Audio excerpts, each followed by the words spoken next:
I'm so happy to be in a room full of lawyers.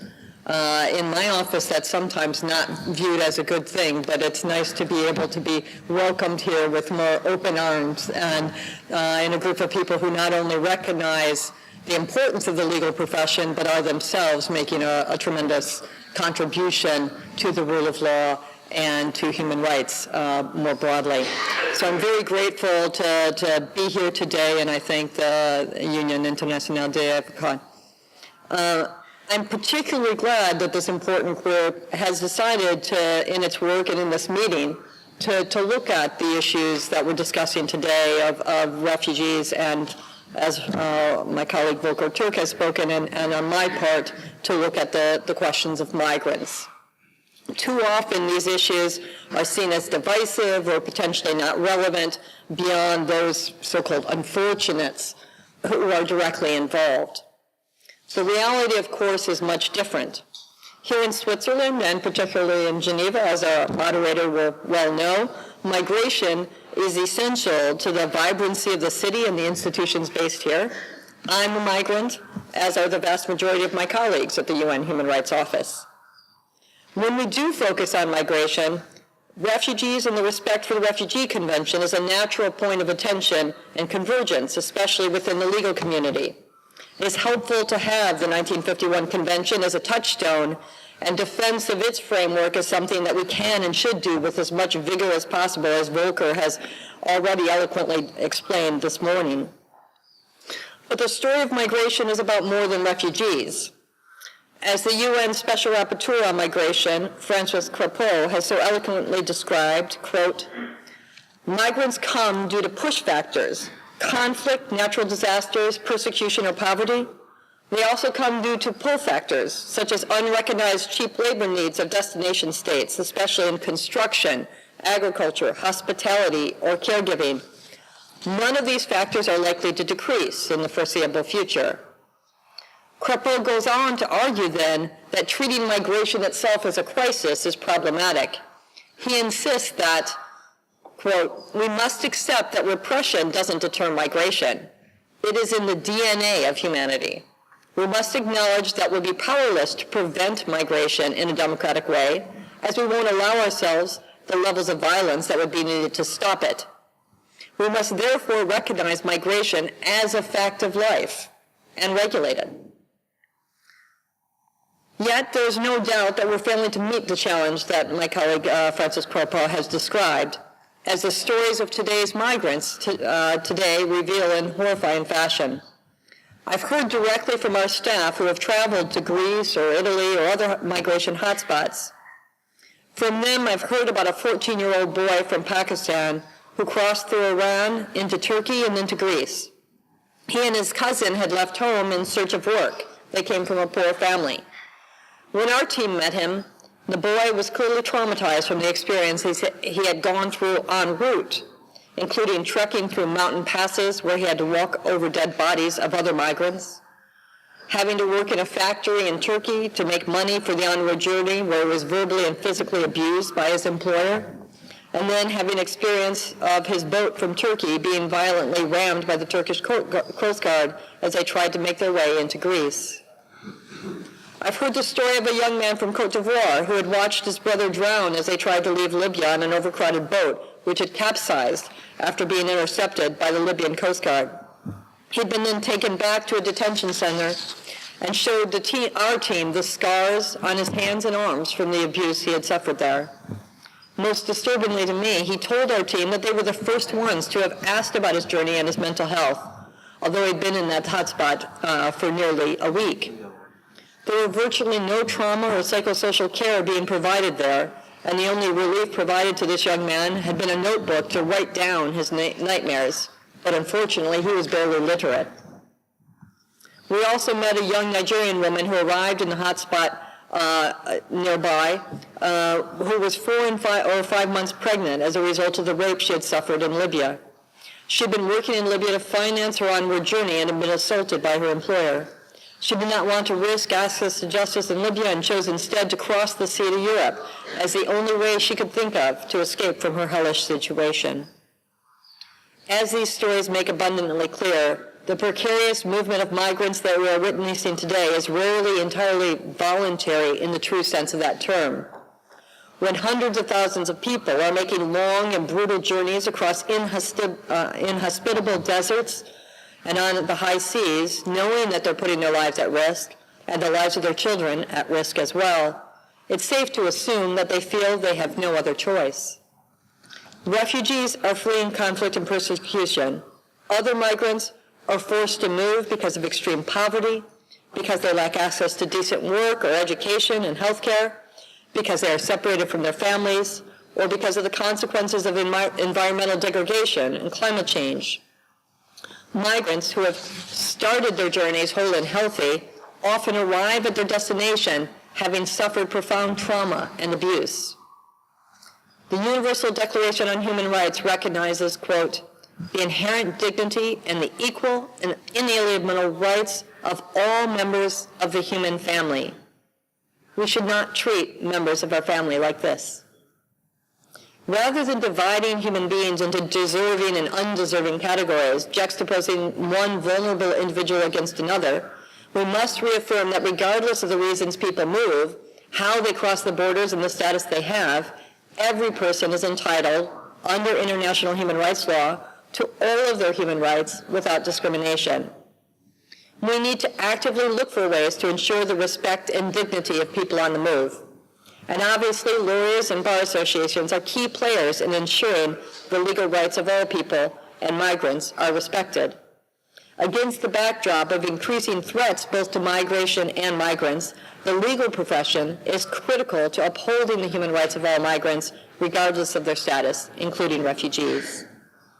When we look across the globe today, we're seeing a troubling horizon of increasingly restrictive measures that prevent migrants from accessing their rights, disproportionately impacting the most vulnerable migrants and often exacerbating the human rights risks that they face. These measures include things like, first, discriminatory laws and practices that exclude migrants from accessing public services. Secondly, xenophobic rhetoric that encourages violence against irregular migrants. And third, policies and practices which deny individuals due process guarantees, access to justice, and an effective remedy. Across the world, we're witnessing a disturbing trend to criminalize migrants and militarize the response to migration, including through enhanced barriers to entry at borders, pushbacks, and deterrent measures that can violate the fundamental and universal principle of non-refoulement, as well as accelerated returns with limited scrutiny and oversight. Of particular concern has been the increasing recourse to immigration detention as a migration management tool, including the use of mandatory detention regimes and the detention of children, families, and other vulnerable groups. What is driving these trends, and where will these actions lead us? The motivations are clear and often explicit. Restrictive migration measures reflect concern over three very important things. First, security. Second, economy and jobs. And third, our cultures. None of these concerns, I want to emphasize, are irrational or entirely unfounded. They arise from for some, from lived human experience. Although some surveys have shown that, in fact, anti-migrant sentiment is sometimes particularly strong in areas that have not experienced migration very directly themselves. The problem, and it is a problem of mammoth proportions in my view, is that these understandable concerns have been consciously manipulated and exploited by unscrupulous people and politicians for their own gain. Last fall, my boss, the High Commissioner for Human Rights, Prince Zaid, described this challenge as follows, quote, paint half the picture in the mind of an anxious individual, exposed as they may be to economic hardship and through the media to the horrors of terrorism. Prop this picture up with some half-truth there, here and there, and allow the natural prejudice of people to fill in the rest. Add drama, emphasizing it's all the fault of a clear-cut group, so the speakers lobbying this verbal artillery and their followers can feel somehow blameless. The formula is therefore simple. Make people already nervous feel terrible, and then emphasize it's all because of a group lying within, foreign and menacing. then make your target audience feel good by offering up what is a fantasy to them, but a horrendous injustice to others. Inflame and quench, repeat many times over, until anxiety has been hardened into hatred. A quick look at the facts on the relationship between economy, jobs, and migration in Europe makes this abundantly clear. Misperceptions about, quote, migrants taking our jobs are consciously perpetuated and stoked, despite the plentiful evidence that shows that migrants contribute more to economies than they take, and indeed are essential to address gaps in labor markets. The economic value, in fact, the absolute need for migration is similarly overlooked. Study after study has shown that migrants contribute more than they take. The UK may soon learn this lesson in stark terms. A recent study by Jonathan Portes and Giuseppe Forte estimated that falls in EU migration between now and 2020 would reduce GDP by between 0.63 to 1.19% of its GDP per capita, with its GDP per capita falling by 0.22 to 0.78%.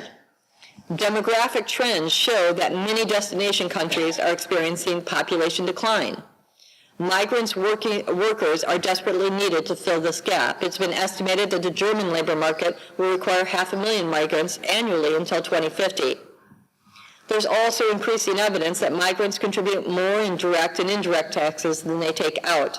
A migrant is much more likely to be working in a hospital than unfairly using its resources.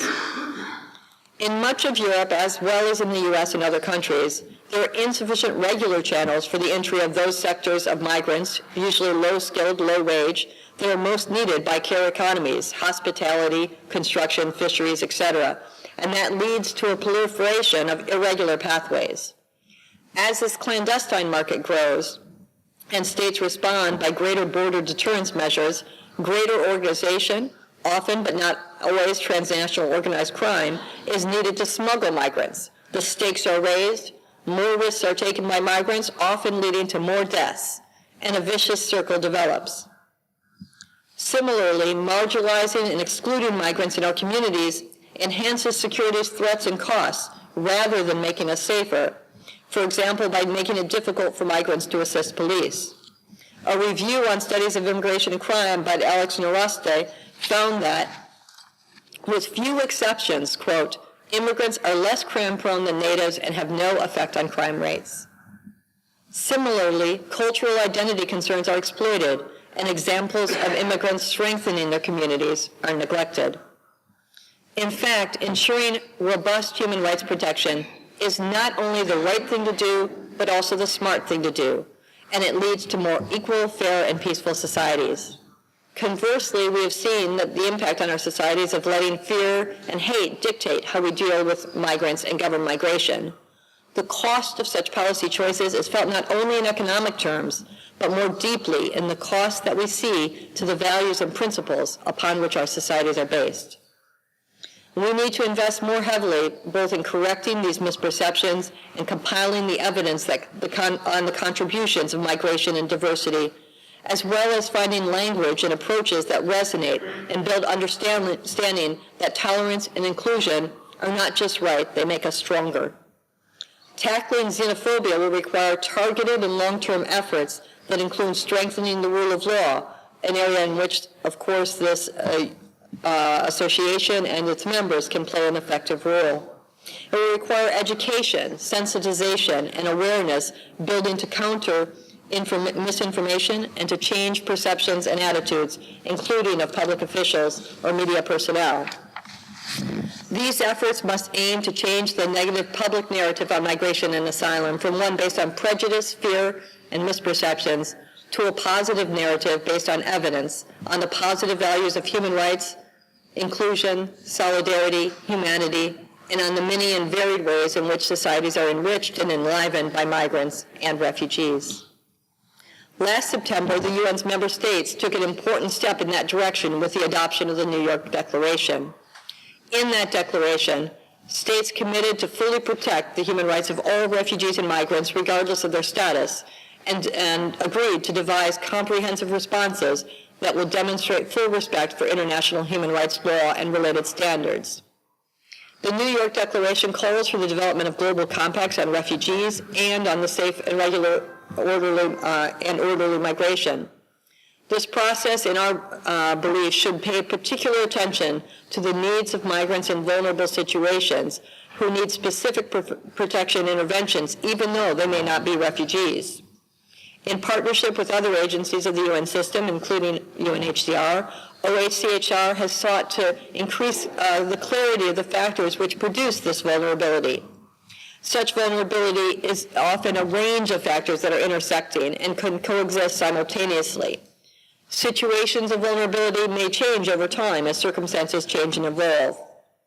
Therefore, and although they might fall outside the specific refugee category, many migrants in vulnerable situations may need particular attention to be paid to the respect, protection, and fulfillment of their human rights due to the reasons they left their country of origin or the circumstances they encountered en route or at borders or at their destination. For example, vulnerability in this context can stem from such personal characteristics as age, gender, disability, or health status.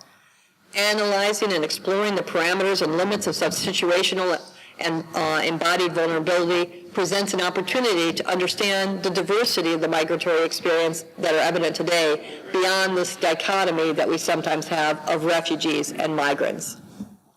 OHCHR, my office, the UN Human Rights Office, is finalizing a set of draft principles and guidelines on the human rights protection of migrants in vulnerable situations that I hope will be a useful tool to lawyers and others active in this field. Measures that seek only to manage migration unilaterally, that criminalize or commodify migrants, or that do not take into account the motivations of migrants as well as those of the communities that receive them, are clearly doomed to failure. Such measures are failing to achieve their migration management goals while at the same time operating at an unacceptably high cost to the human rights and dignity of migrants. Through the New York Declaration, states have recognized that the movement of people is a global phenomenon which requires global approaches and global solutions, and acknowledge a shared responsibility to govern migration in a humane, sensitive, compassionate, and people-centered way. The building blocks of a rights-based migration governance framework include attention to the drivers of precarious migration. We can't look at the far end of the spectrum without looking at what's causing it. It would ensure that attention is paid to saving lives in transit and ensuring human rights at borders. It should also enhance safe and regular pathways to entry, taking into account the demand for such pathways that come both from the receiving societies, as I've discussed, in view of their labor market requirements, as well as the necessity of migrants to reunite with family or seek protection of their rights. This approach would also take on directly the use of detention in immigration, a point that my colleague Volker Turk made very strongly as well. The UN Human Rights Office has called on states to establish a presumption against immigration detention in law and to legally prescribe human rights compliant alternatives to detention so that such detention is only ever a last resort. In the case of children, the UN Human Rights Office concurs with the guidance of the Committee on the Rights of the Child that detention is never in the best interest of the child and should therefore be completely and expeditiously ceased. Measures should be taken which will provide specific protection to the rights of migrants and measures to decriminalize irregular migration and to regularize the status of irregular migrants as the most effective measure to address the extreme vulnerability of migrants. Human rights-based migration governance also needs to collect disaggregated data on the situation of migrants to look at those who are at risk of being left behind. As I said at the beginning, lawyers and bar associations are key to addressing these challenges. Building systems and societies that respect migrants' rights isn't just the right thing to do, it's not just the smart thing to do, it's actually a legal obligation, as, of course, those of you in this room know. I'd also emphasize, as Volker stated, the importance of international legal obligations in this regard and the adherence both to the international refugee law through the 1951 Convention and international human rights standards. We count on the International Association of Lawyers not to spare any effort to make the promise of the Universal Declaration of Human Rights, which celebrates its 70th anniversary this year, a reality not just for all of us in this room, but for migrants as well. Thank you.